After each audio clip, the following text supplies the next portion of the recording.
마을의 진화라는 책 안에는 성공 사례가 이제 대부분 차지하고 있어가지고 꼭 그렇지도 않아요. 네. 이 책 보면서 이것처럼 이렇게 날것의 얘기를 쓴 거는 별로 없다라는. 왜냐하면 그러니까 이 책 이후에 일본에서 여러 가지 책들이 많이 나왔어요. 네. 근데 아직까지는 이 책이 가장 매력적인 것 같아요.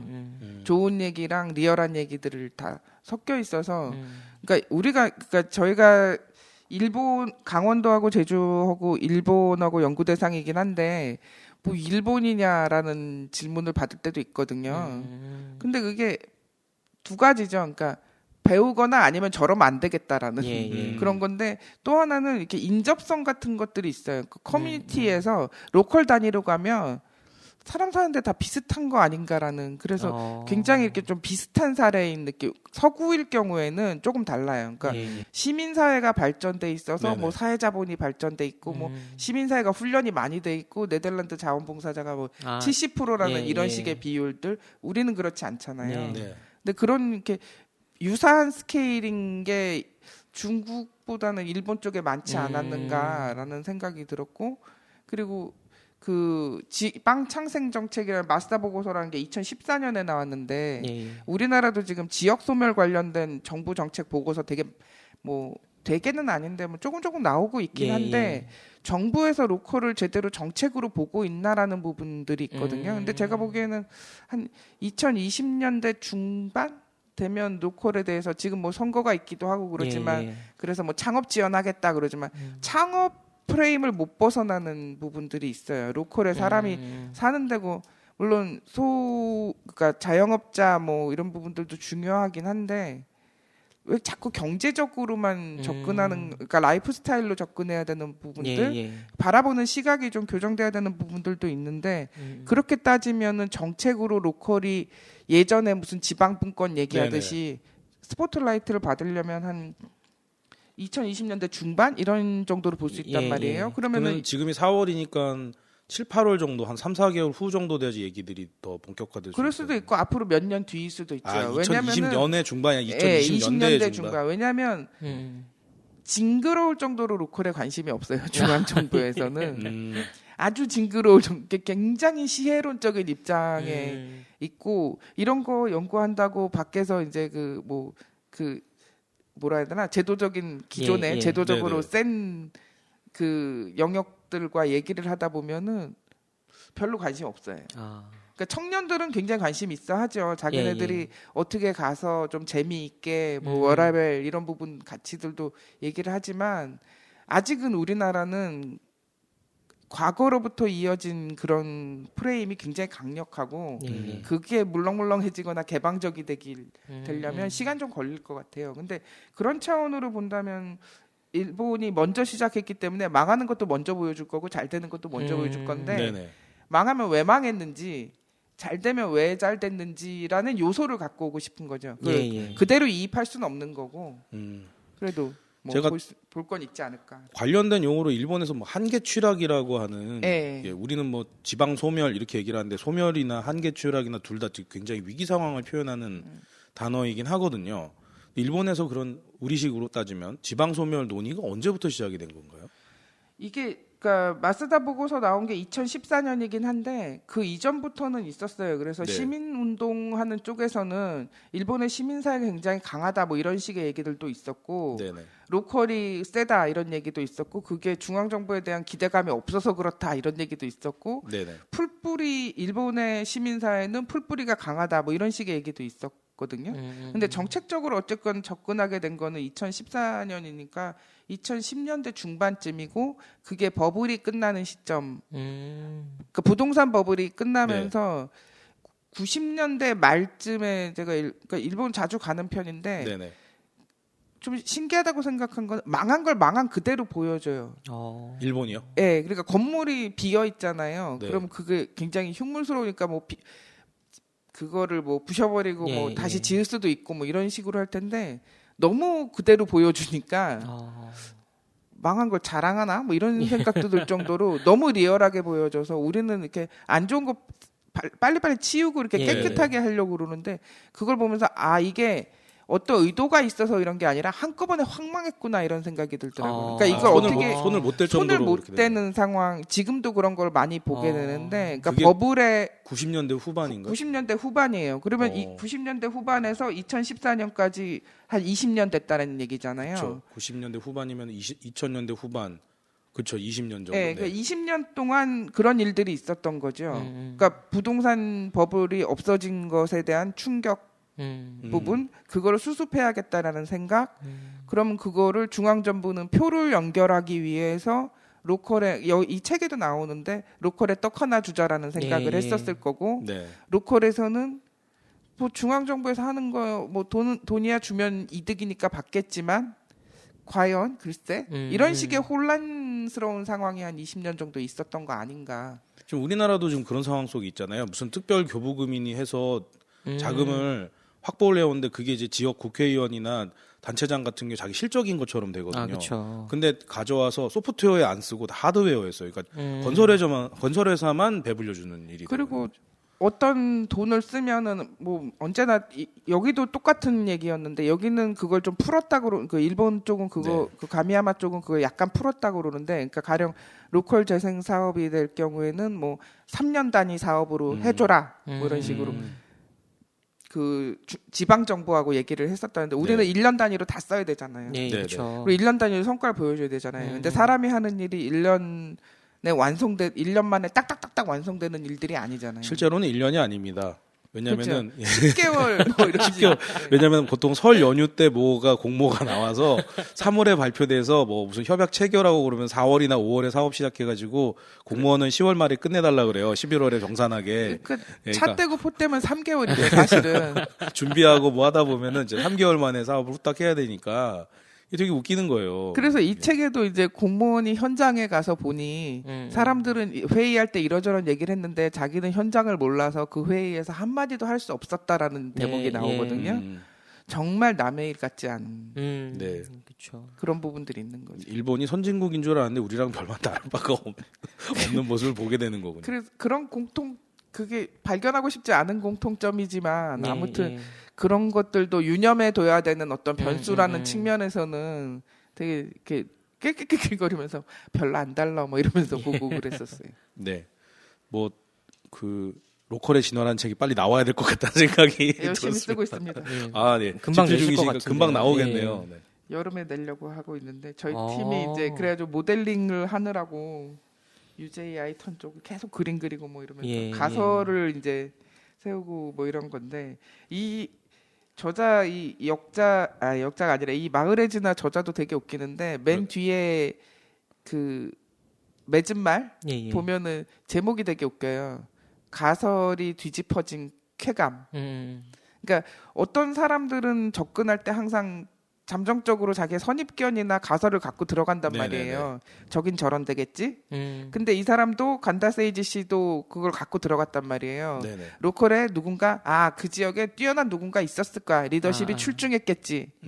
아니면 묘하게도 사람들이 착했을 거야 라든지 그런 것들은 한 3가지 정도 큰 가설을 갖고 들어갔는데 그게 아니라는 거를 발견했는데 굉장히 기분이 좋았다 뭐 이런 식으로 글을 맺었거든요.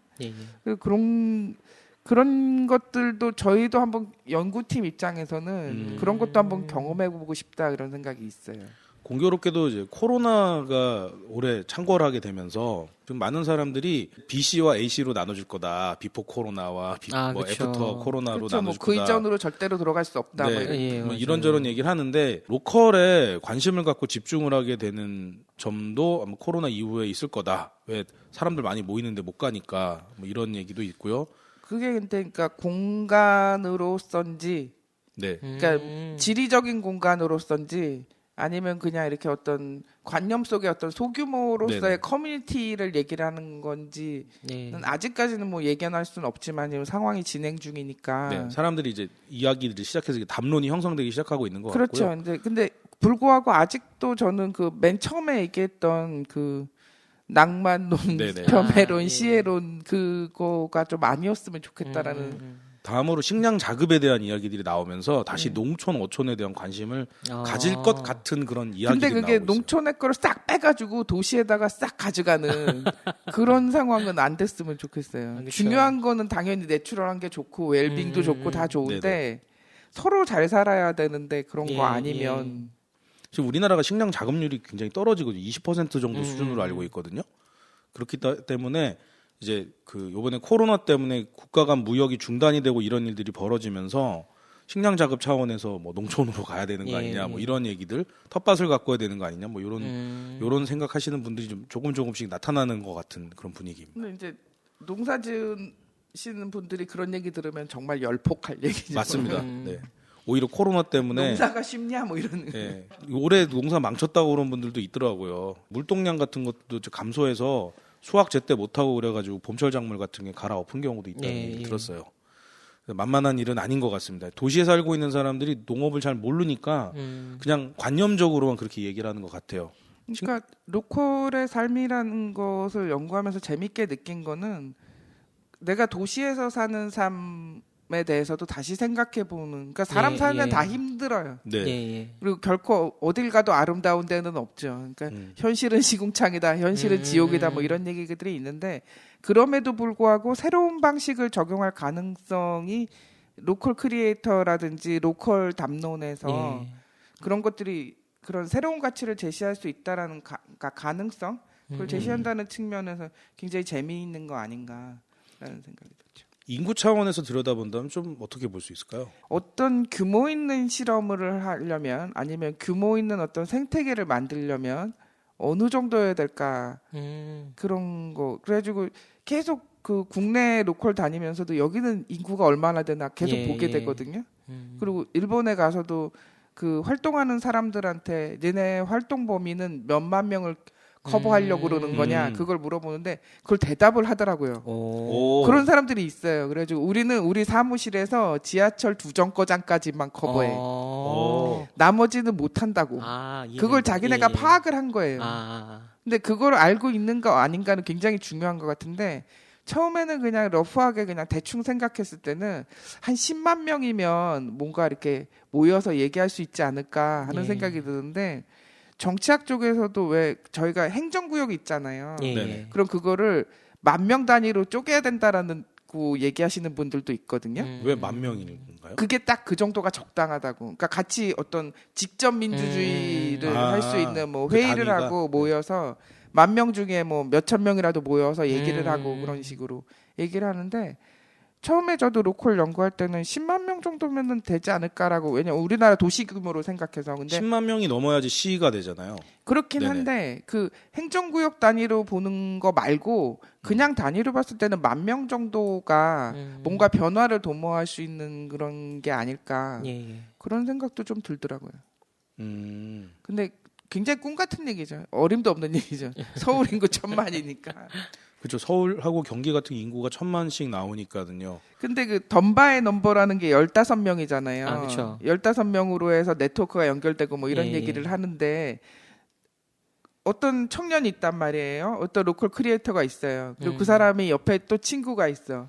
그리고 15명이 모여서 몇 명까지 커버할 수 있는가 그거 굉장히 생각해 봐야 된다라고 생각해요. 그거는. 규모의 문제는 그 인구의 문제가 아니라 규모의 문제로 자기가 어떤 계획을 세웠는데 그거를 어느 정도. 근데 보통은 그렇게 생각해요. 내가 이런 계획을 세운 거는 굉장히 선의를 갖고 계획을 세운 거니까 많은 사람들이 이걸 알아줬으면 좋겠다라고 그러는데 그렇게 하면은 성공하기 쉽지 않은 것 같아요.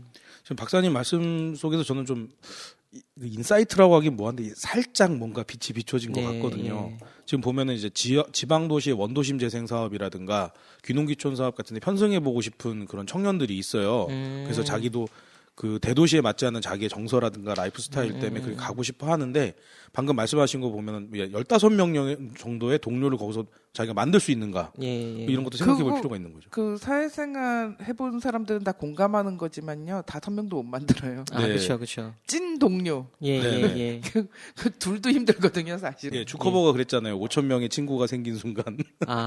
그게 이제 네트워크 이론에 나오는 뭐 이런 부분들인데 문제는 이제 네트워크의 범위만큼 네트워크의 질이 문제가 되는 거죠. 인간관계라는 것도. 근데 이게 이제 뭐 나랑 끝까지 갈 수 있는 친구와 동료를 잡는다 이런 거라기보다는 어느 정도 이 프로젝트에 공감을 가지고 있는 동료들을 같이 가느냐. 그게 안 되니까 계속 이제 회사가 또 망했다가 또 새로운 회사가 생기고 뭐 이런 식으로 그쵸. 되고 있는 건데 이제는 좀 뭔가 규모도 가져야 되고 계획도 가져야 되는 부분들이 있지 않을까. 네. 귀촌에 성공하신 분들도 조사해 보면 아마 그런 찐한 그런 네트워크가 형성이 됐기 때문에 귀촌 성공이 이루어진 게 아닐까 하는 생각도 좀 들고요. 그리고 정말 치열하게 주민들과 만나는 부분들도 있고요.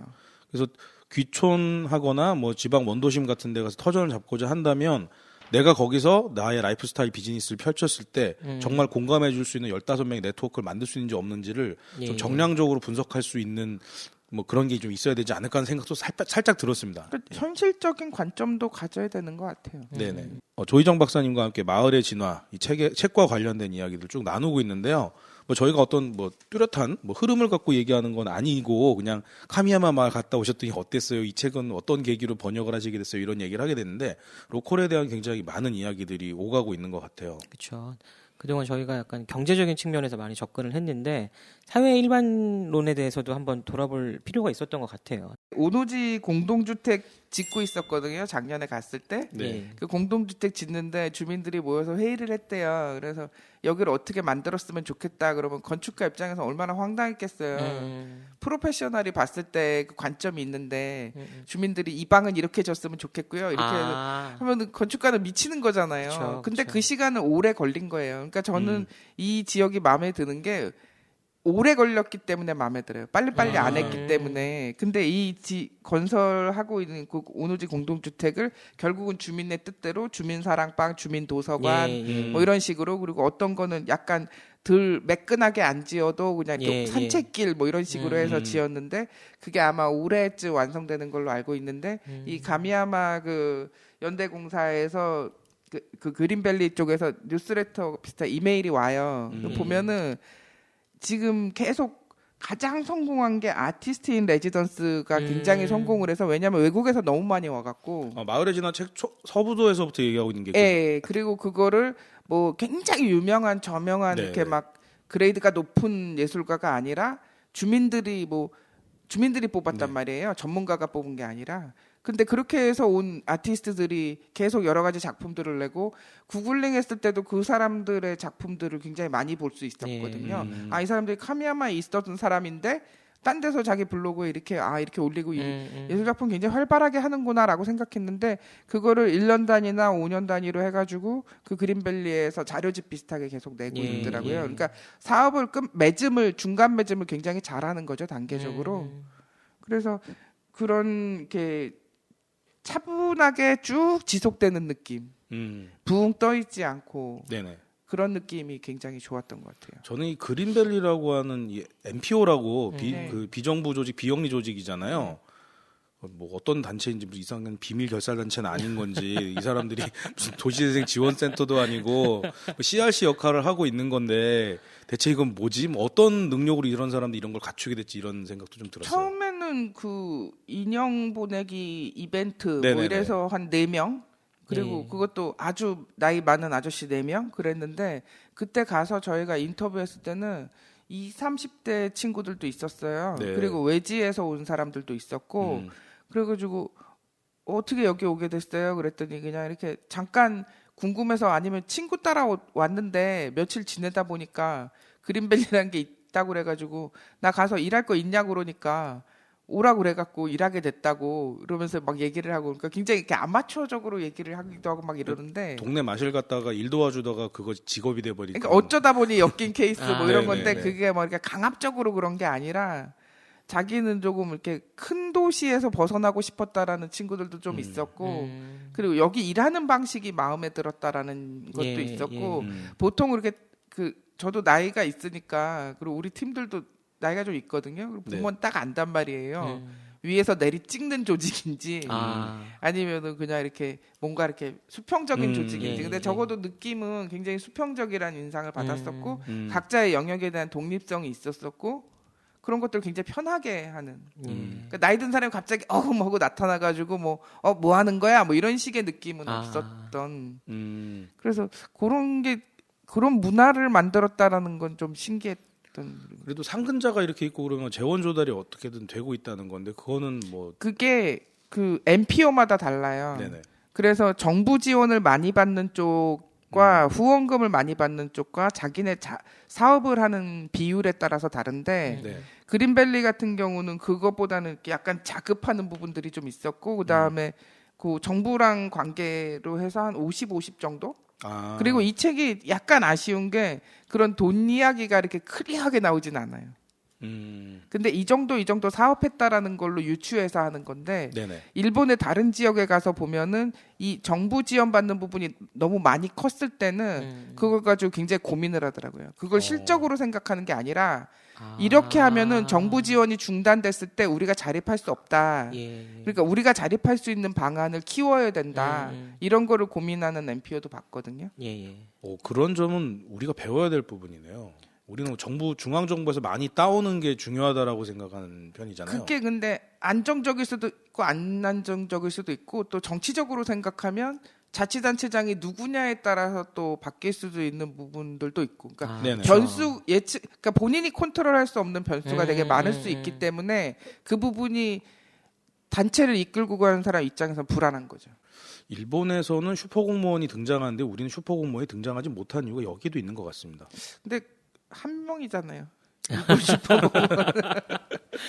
교황청에 쌀을 판 사나이.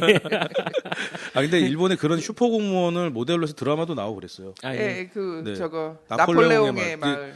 그 책 읽고 공부해야 되는데 주말에 박사님 뵙기 전에 그 드라마 봤습니다. 우리로 따져 일본의 김명민 같은 그런 배우가 주연을 해서 이제 되게 주목도 끌고 그랬다고 그러는 건데요. 뭐 일본 드라마가 그렇다시피 과장과 국뽕이 좀 심하거든요. 교훈을 주나요? 교훈으로 끝나긴 하지만 어쨌든. 네.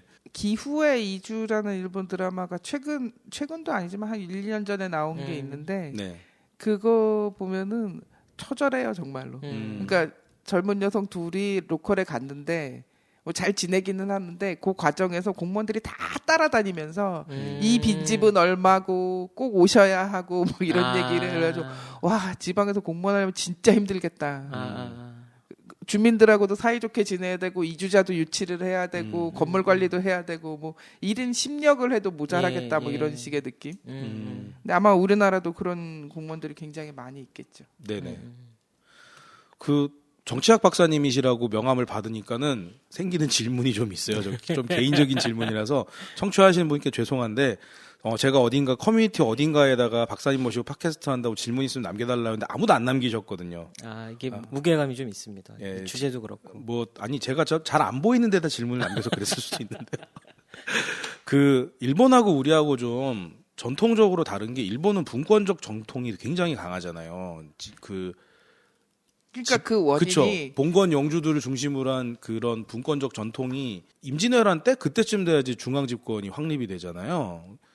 그런 것 때문에 지방 분권적인 게 강해서 이런 뭐 지역 재생이나 이런 게 더 활성화되는 건지 이런 게 좀 궁금했어요. 근데 그게 굉장히 논쟁의 여지가 있는 거예요. 그러니까 역사와 전통이 있어서 뭐 우리나라의 역사와 전통과 일본의 역사와 전통이 있어서 분권화의 그 경로가 달랐다라고 지금 상황에서 거꾸로 유추할 수는 있지만 과연 국면마다 그랬을 때 그게 그것만으로 설명이 되는 건가는 사실은 학자마다 견해가 다르거든요. 그게 단순하게 얘기할 수 있는 문제가 아닌 거군요. 그렇죠. 분권의 전통이 일본은 원래 강했다라는 부분이 잘못 들으면 누군가는 그거를 굉장히 좋게 들을 수도 있고 누군가는 그럼 결국 안 뭉친다는 얘기네 이렇게 들을 수도 있고 누군가는 좋게 들으면은 그러면은 되게 로컬이 자립적이야 이렇게 생각할 수도 있고 그렇긴 한데 그게 로컬이 자립적이라고 생각할 수도 있는 반면에 중앙 정부가 얼마나 무능하면은 계속 저렇게 로컬이 자립적이겠어 할 수도 있고 그리고 저도 일본 갈 때마다 뭐 여러 사람들의 얘기를 듣긴 하지만 그걸로 일반화시킬 수는 없잖아요. 경험의 오류를 하면 안 되는 거니까. 그래서 저는 그냥 우리나라에서도 얼마든지 뭐 분권의 그런 부분들은 있을 수 있다고 생각해요. 그리고 뭐 이제 국가의 문제일까 그게, 그러니까 좀 멀리 있는 로컬의 문제일까라는 부분은 한참 연구해봐야 될 것 같아요. 그건. 근데 지방 정부에서도 지역 재생 위해서 굉장히 노력을 많이 하고 있는데 자꾸 모델을 어디선가 따오려고 그러잖아요. 그래서 뭐 그런 시대는 끝난 것 같아요. 네네. 뭘 갖다가 그러니까 아까 뭐 국뽕 얘기도 하셨는데 거칠게 얘기하면 이제 양뽕 얘기도 나오잖아요. 그래서 코로나 코리아 하면서 양뽕 끝났다 뭐 이런 얘기도 나오고 그러는데 이제 누구 걸 보고 카피하는 시대는 그리고 누가 만약에 이제 지방 정부가 이렇게 하시오 그러면 옛날엔 했단 말이에요. 예전에는 그 라떼는 다 그렇잖아요. 근데 지금 왜요? 그렇죠. 왜? 어떻게 해요? 그러면 그걸 아니 하라니까요. 이렇게 안 되잖아요. 그러니까 서로 소통을 해야 되는 거고 로컬에서 살려면 아까도 얘기했지만 경제적인 산업의 문제도 중요하지만 로컬에도 뭐 글로벌 기업이 있으면 좋겠죠. 근데 로컬의 행정과의 관계라는 부분도 굉장히 중요한 거죠. 그리고 우리가 낸 세금으로 우리가 돈을 받는 부분도 있는 거고 그리고 로컬에서 지원금을 어떻게 현명하게 받을 것이냐 그걸 어떻게 배포할 것이냐 이런 부분들도 그러니까 로컬이라는 생태계 자체를 정치, 경제, 사회, 문화를 좀 포괄적으로 보려고 하는 눈 그런 것이 필요한데 그냥 옛날 방식대로 관성적으로 야 거기 일본의 카미야마가 잘했대 그러면 거기 이제 몇 명 출장을 가 그리고 또 출장 보고서를 써. 그거 이미 안 해도 돼요. 저희도 출장 가기 전에 국내에서 다 찾아봤는데 이미 가미야마 사람들이 우리나라에 온 경우도 있었고 여러 가지 보도 자료들이 있었어요. 그래서 이거 이상을 가미야마에 가서 봐야 된다라는 부분. 그래서 가기 전에 우리도 세금 받아서 연구를 하는 건데 세금을 낭비하면 안 되는 거니까. 그래서 번역서에서 이름 헷갈리는 사람들 가서 다 물어봐야지. 현장에서 물어봐야지 또 알 수 있는 부분도 있고. 그래서 체크리스트를 쫙 만들어 갖고 갔거든요. 기존에 있는 거 가지고 적당히 보도 자료 가지고 출장 보고서를 만들면 안 되는 거니까. 그런 일들이 반복되면 안 되는 건데 저희가 번역책 내면서 제일 조심했던 부분, 지금도 조심하는 부분이 어느 지자체장이 만약에 이 책을 봐요. 그래서 굉장히 감명을 받았어. 그걸 또 요즘 SNS에 올리시잖아요. 네, 그리고 이런 사례가 있고 우리 지역도 이렇게 됐으면 좋겠습니다라고 올려. 거기까지 이야기가 아름답죠. 근데 그런 다음에 요대로 하라고. 아티스트인 레지던스 한번 해보고 워크인 레지던스 한번 해보고 지산지식 한번 해보고 그다음에 그 마을 관광 투어 코스 한번 짜보고 뭐 이런 식으로 이렇게 하향식으로 해버리면 될 일도 안 되는 거죠. 네. 오히려 해봤는데 다 안 됐어 이런 안 좋은 경험만 남겨요. 그래서 이 책은 안 좋은 책이야 이런 식으로 결론이 이제 기승전 나쁜 책 이렇게 되면 안 되는 거니까. 네네네. 그래서 이게 행정적으로 기계적으로 이렇게 악용된다 할까? 이게 제일 걱정이 돼요. 네. 저 혼자만 계속 질문을 드리는 것 같은데요. 이 마을의 진화 이 책에도 보면은 IT 업체가 카미야마 마을로 옮겨가는 걸 얘기를 하고 있어요. 그래서 리스트를 쭉 보니까 재밌는 게 카미야마 마을에서 가까운 대도시는 그러니까 거대 도시는 메트로폴리스는 오사카인데 오사카에서 온 기업보다 동경에서 온 기업이 굉장히 많다는 거죠. 근데 내용을 읽어보면 2011년도에 동일본 대지진 이후로 회사를 만약의 경우를 대비를 해서 이제 네트워크화 해야 되겠다라는 생각이 나오면서 이제 동경에 있는 도쿄에 있는 기업들이 이제 카미야마로 오게 되는 그런 내용이랑 겹쳐지는 거예요. 그래서 우리나라도 그럴 만한 계기가 이번에 코로나 사태로 생긴 것이 아닐까. 그럴 수도 있죠. 네네. 그리고 그 제주도의 카카오가 다음이 내려갈 때 그리고 그 지방 균형 정책 일어날 때 그다음에 로컬에 어떤 기업들 내려갈 때 다 정부가 일방적 그러니까 약간은 혁신도 가줬으면 좋겠다라는 강제로 그런 건 아니지만 기업의 선택이긴 했지만 그렇긴 한데 이제 일본 같은 경우는 이제 생계 문제였던 거죠. 지진이 나면 이제 서버, 백업 뭐 이런 식의 문제들. 그래서 사람들이 대안적인 삶 이런 거를 원할 수는 있죠. 근데 생각하는 거랑 행동하기까지는 시간이 좀 오래 걸리기 때문에 뭐 어찌 보면은 혁신도시 프로젝트를 했던 게 앞으로는 코로나 이후 시대는 신의 한 수가 될지도 모르겠어요. 인위적으로 중앙정부의 기관들을 갖다가 다 찢어놓은 거잖아요. 혁신도시 쪽으로요. 그래서 보면 혁신도시들이 인구가 한 30만 정도 도시들이기 때문에 저도 계속 인구 얘기를 했더니 어느 정도 자급자족 능력 도시로서의 기능을 갖고 있으면서 좀 뭐 분산될 수 있지 않느냐 이런 생각들이 좀 들었던 거죠. 근데 이제 그 혁신 도시라든지 아니면 그 제가 계속 보고 있는 17개 창조경제혁신센터 플러스 2개 정도의 또 기업이 만든 혁신센터 19개라고 치면 잘 되는 데 있고 안 되는 데 있고 편차 굉장히 크게 나타나고 그렇죠. 어떻게 접근하느냐 쭉 보면 역시 뭐 사람 자원은 외부에서 뭐 정부 보조금도 있고 뭐 이러니까 끌고 오면 되는데 사람 인간관계 이런 부분들이 그렇다고 어느 날 갑자기 사람 친하게 지내 뭐 이렇게 얘기하기도 그러니까 도덕적으로 당위적으로 얘기할 수는 없는 문제고 그러나 적어도 사람을 먼저 생각하는 부분들 정책을 할 때도 그런 것도 굉장히 좀 중요한 것 같아요. 카미야마 얘기이긴 하거든요. 한국 사회에 알려진 게 한 2-3가지 경로가 있었어요. 근데 뭐 디지털 노마드 커뮤니티가 우연히 한 명이 거기 가봤더니 다채로운 삶이 있었다라고 해서 전파돼서 웹상에서 여러 가지 컨텐츠로 뭐 확대되는 케이스, 그렇게 한국에 이제 이미지가 하나 있었고, 또 하나는 앞서서 박사님 말씀해주신 것처럼 연구 보고하시는 내용들이 쌓여서 갖게 된 카미야마 이미지가 있었거든요. 근데 저한테는 마을의 진화가 전혀 다른 느낌의 책이었어요.